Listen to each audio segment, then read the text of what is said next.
చిత్తూరు జిల్లా దేవళంపేటలో మంటల్లో కాలిన అంబేద్కర్ విగ్రహాన్ని తొలగించి కొత్త అంబేద్కర్ విగ్రహాన్ని ఏర్పాటు చేస్తున్నారు. అంబేద్కర్ కాంస్య విగ్రహ ఏర్పాట్లు వేగంగా జరుగుతున్నాయి. విగ్రహ దహనం వెనుక వైసీపీ మాజీ మంత్రి నారాయణస్వామి ఉన్నారని ఎమ్మెల్యేలు థామస్, మురళీమోహన్ ఆరోపించారు. అభివృద్ధిని చూసి ఓర్వలేక ఇటువంటి దుశ్చర్యలకు పాల్పడ్డారని ఆగ్రహం వ్యక్తం చేశారు. ఈ ఘటనలకు బాధ్యులైన వారిని కఠినంగా శిక్షించే వరకు వదిలిపెట్టేది లేదన్నారు.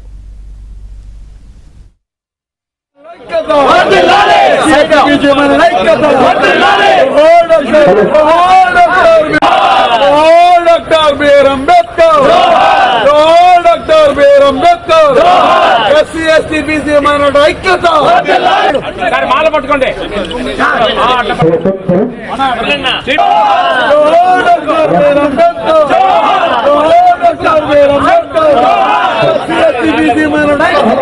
ఎందుకంటే మీరు చేసిన ఇక్కడ దౌర్జన్యాలు, ఇసుకను దోచుకున్నారు, ఎర్ర చందనం మొత్తం కూడా గాలి చేశారు, ఏమేమి చీప్ లిక్కర్ అమ్మి మన ప్రజలందరినీ కూడా ఇబ్బంది పెట్టించి లివర్లు, కిడ్నీలు డ్యామేజ్ అయినాయి.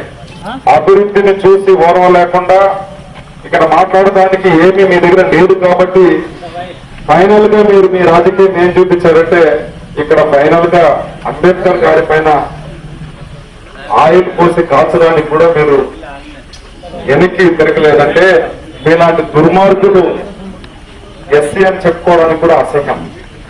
ఇలాంటి దుష్టుల పట్ల, ఇలాంటి నీచుల పట్ల, ఇలాంటి దుర్మార్గుల పట్ల, ఇలాంటి కుయుక్తులు కుట్రలు చేసే రాజకీయాలు లబ్ధి పొందడానికి వారి పట్ల అప్రమత్తంగా ఉండమని కోరుతున్నా. వదిలిపెట్టే ప్రసక్తే లేదు. ఎవరున్నా సరే, ఎంతటి వాడున్నా సరే, ఈ విగ్రహానికి అవమానం చేసిన వాడు, చేయించిన వాడిని వదిలిపెట్టే ప్రసక్తే లేదు. దానికోసం ఎంతటి పోరాటానికైనా తెగబడతాం, ఎంతటి త్యాగాలకైనా తెగబడతాం. ఈ అంబేద్కర్ గారి విగ్రహం సాక్షిగా ప్రకటిస్తున్నాం.